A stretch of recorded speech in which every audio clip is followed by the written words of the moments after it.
KGW.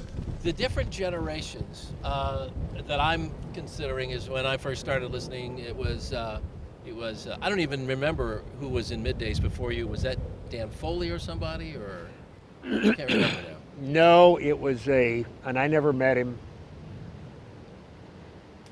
And Bill Blizzard, Oh, that sounds familiar. I can't remember. I never met the guy. All right. But there was a problem, some sort of a problem.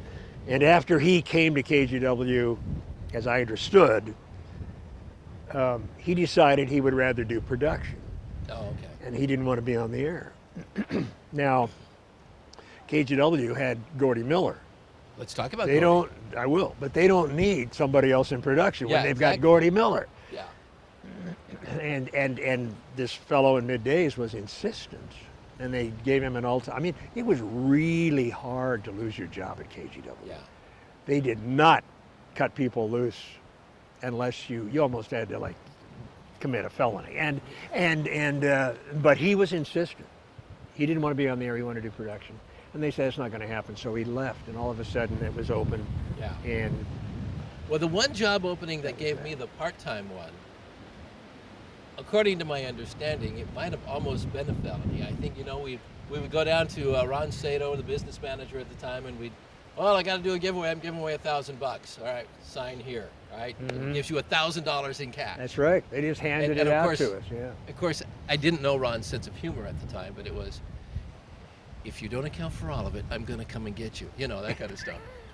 But apparently the guy that was doing this thing before me, and his name is gone, I can't remember it, he couldn't account for some money or something. I remember that. I remember him. And I believe that also he was trying to date every girl he pulled over. I remember him. So that created my part-time job. Yeah. But He you was. gotta really screw up like that. I remember he rolled into town when he first came to the station, and I saw his car in the parking lot, and his license plate said #1 DJ. Okay. I said, I knew we had a problem. Yeah. His ego goes before him. Oh my gosh, that was not KGW. Well, that I kind won't of mention his attitude. name. I don't remember it. I don't remember it either. It doesn't matter. Okay, let's talk a little bit about Gordy Miller. Yeah. What a production guy. What a guy. I got trained a lot by two people. First, Tom Michaels, who former Kissing guy and was Good at friend of KPM, mine. Yeah. started teaching me voice work production. And I kind of got the advanced level when I went over to KGW because y'all had a 4-track Yeah, big time. and a big board that worked. Yeah, we did.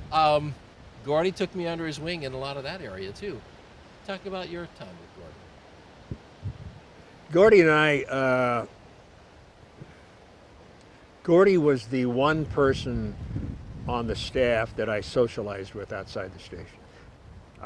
I was never like in that group of people who would Always go out together. go out and have Huber's Spanish coffees together. I wasn't into that.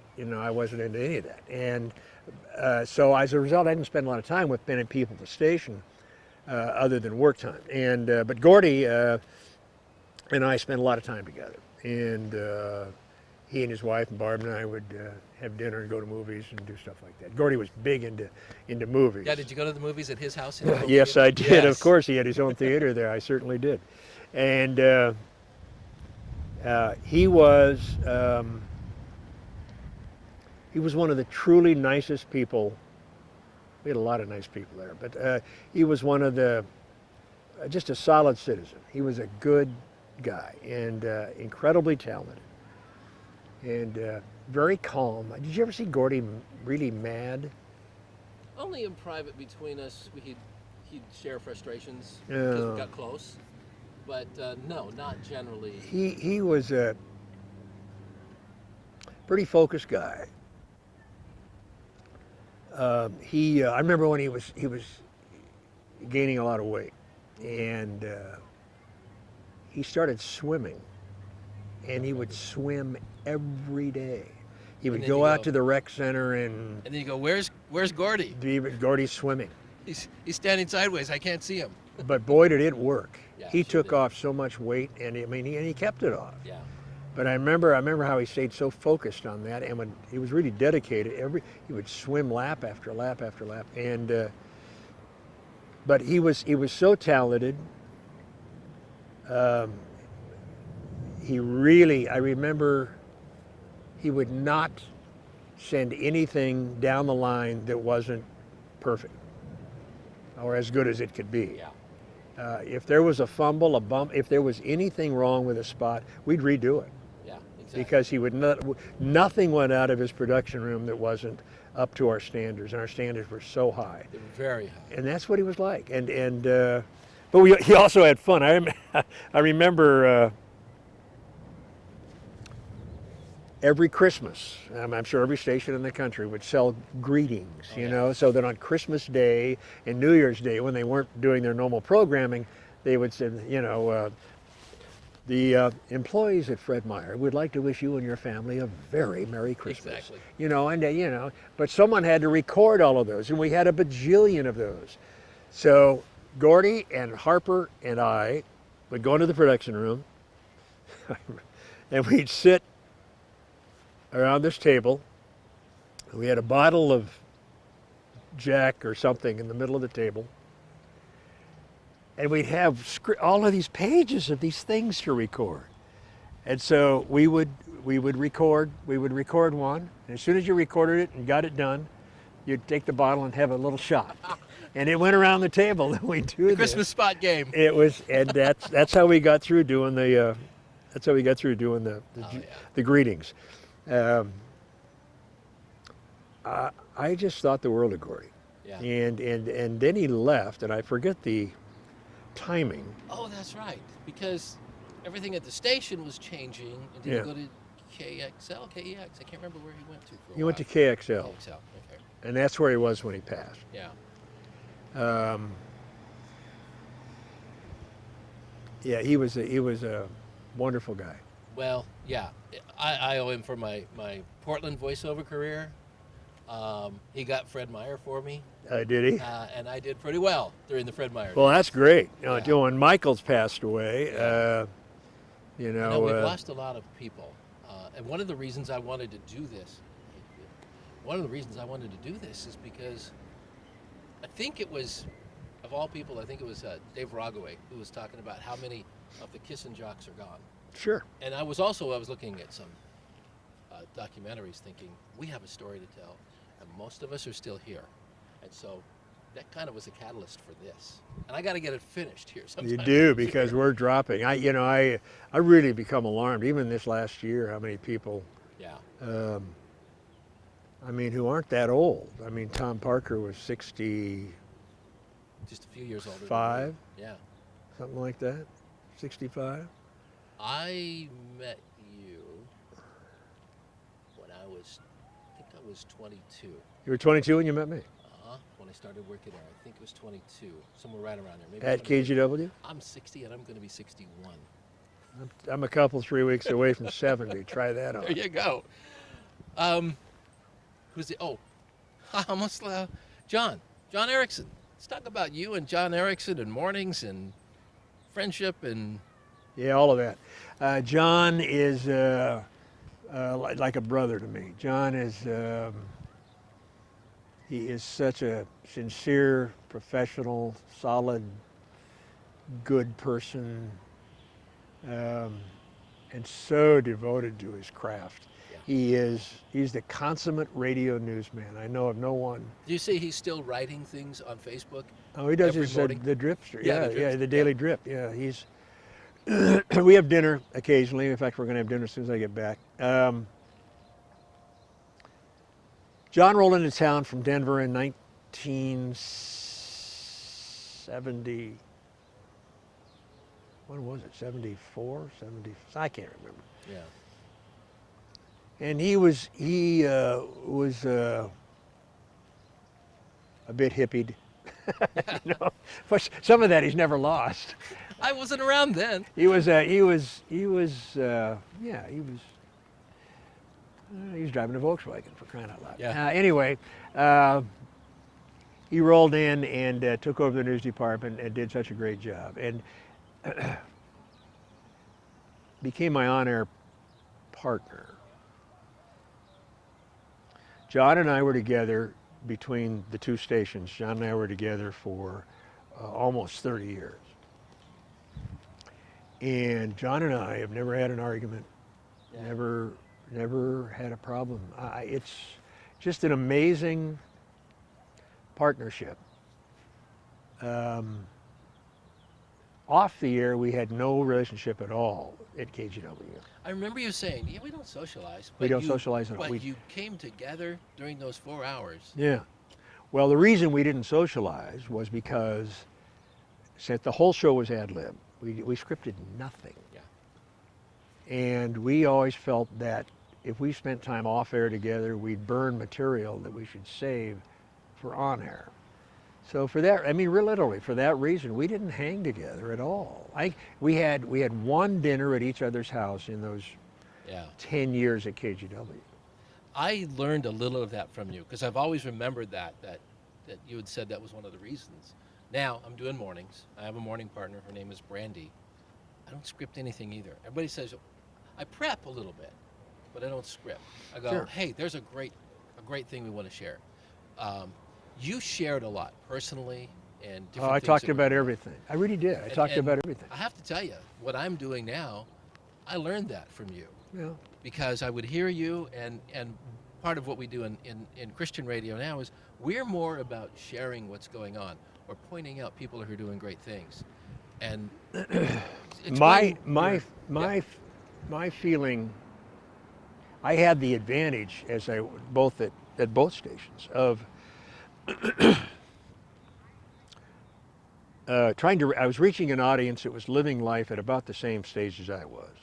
yeah, I mean, we were at KGW. We were a lot of young people, starting out, young kids in the house, going through grade school, going through music lessons, going through sports, going through all of the things that families generally go through.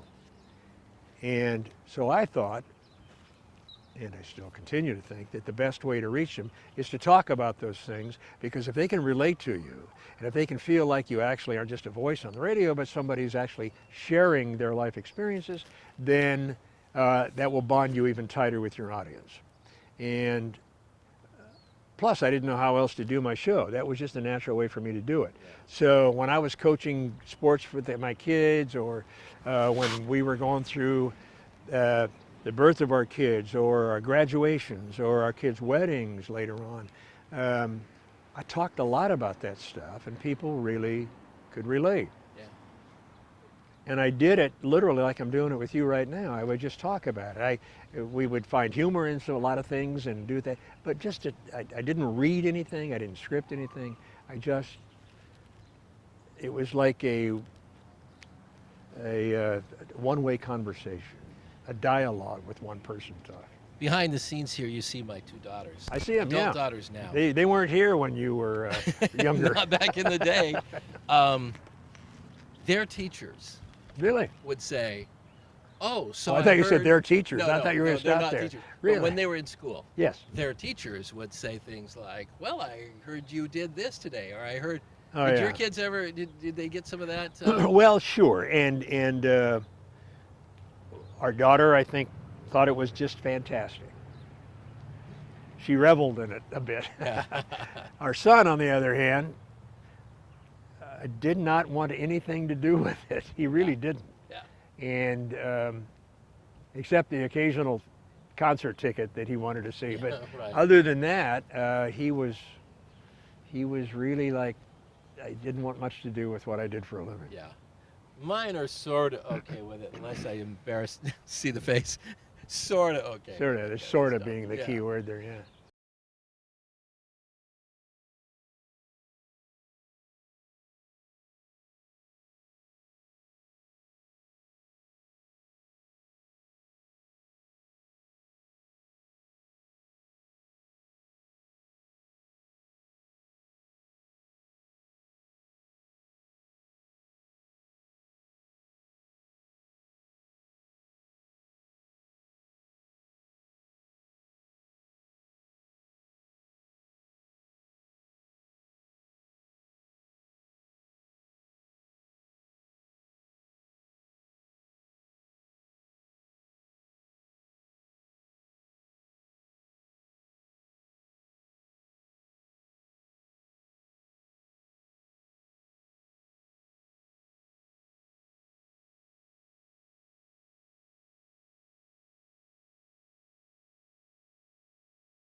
62 KGW. Is there a favorite time?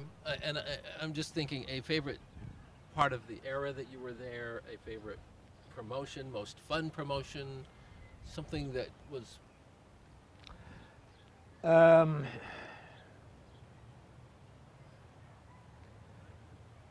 Not, no, the whole thing. I only say that because the whole thing was really, Yeah. until the end. Until the end, it was really. I mean, I felt so good about what we did on the air. Yeah. I felt good about what the station did off the air. I think the promotions. I mean, when we drew like what it was, 200,000 or 300,000 people to Neighbor Fair. Yes. I mean, what an amazing, amazing thing that was. Several years in a row, and 4th of July. 4th of July in Vancouver on the bicentennial, the first one was, I mean, how many people were there? I don't remember that. People didn't get out of there till 4 in the morning just Yeah. because of the traffic. It was, and who was there with us? Carol Channing? Oh man, because I remember they brought in some of the old. She line- was, I didn't know she was going to be there, and she came up on stage, and I was little, well, what are you doing here? You know, it's one of those things. Yeah. And I can't remember whether she sang or what she did there, but and then of course the fireworks, and we'd never seen a fireworks display quite like that. So, and that was all KGW. One of the most fun things for me was after learning production, working with you and Diana and Roxanne Yep. on putting together the soundtrack. I kind of inherited that after a while. Yep, we did the soundtrack, and the whole concept of choreographing fireworks to music Yeah. was a new thing then. I still And, have probably 2 or 3 10-inch reels. I know. Of our masters. we had well, I tell you, one of the most fun things we did was the red sweater. Yeah. And the thing that made it the most fun was how incredibly successful it was. People had never seen a promotion like the red sweater contest. Yeah. And the concept was interesting in that it was a Friday afternoon. Our manager, Ron Sato, called several of us together, Roxanne and Miller and Diana Schmid and me and Gordy, I think, into his office Friday afternoon. He says, we need a huge promotion for the book. Think about it over the weekend. Come in Monday morning with an idea. Come in No with an sweat, idea. No pressure. So I don't even remember what I came up with. It was, I don't remember. Monday morning I'm on the air, and Roxanne, our promotion director, sticks her head in the studio and says, whatever you came up with this weekend, forget it. We've got the winner. So when I got off the air, we all met in Sato's office, and they outlined the red sweater. Because when we did our first billboard years before, I just shown up for the shoot. It was a still shoot, and of course, and I showed up in a navy blue sweater or something like that. And they looked at me and said, "Wow, that does not pop. That doesn't, you know." And so someone ran down to Nordstrom and bought a sweater, and it happened to be a red V-neck. Well, yeah, so that it would match the red. Well, yeah, it does. It did, but I'm not sure they gave that any thought. So I put the sweater on and did the shoot, and after that, every shoot we did, TV or billboard or for the bus sides, whatever, wear the red sweater. Yeah. So it became the trademark. It became the symbol, you know. And so their idea was to have some mythical creature steal my sweater and ransom it back for what ended up being $29,000.95. Yeah. And he allegedly had hidden it somewhere in the world, and we would give clues every day, and And that was sort of a takeoff of Mike Phillips hiding the red sticker hiding the years sticker. ago. Yeah, Was it in Asuncion, Venezuela, or I don't know? we did several of them. Yeah. One was in, I think the sweater I think was in Ireland, Okay. or maybe it was Japan. One was in Ireland, one was in Japan. Anyway, I wrote the clues for all of those things, and the object was to give them useful information, but not give it away until most of the rating period was over. Yeah, just a little You know, our at a greatest time. fear was somebody.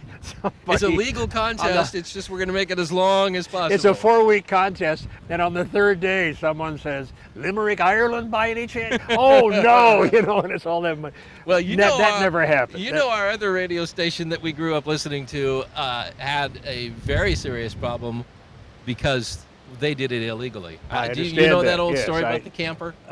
Yes, and we'll just let that with the go. keys. The keys. Yeah, the and keys I was a didn't. kid. The keys didn't quite. I was a work. kid at that promotion at Oh, really? Marv Tonkin Ford because I lived just down the street. No. And then years later, I find, well, that was one of the nails in the coffin. Anyway. Yeah, it was. No, everything was absolutely on the up and up, and that whole thing was. I just loved the success of it all. Yeah.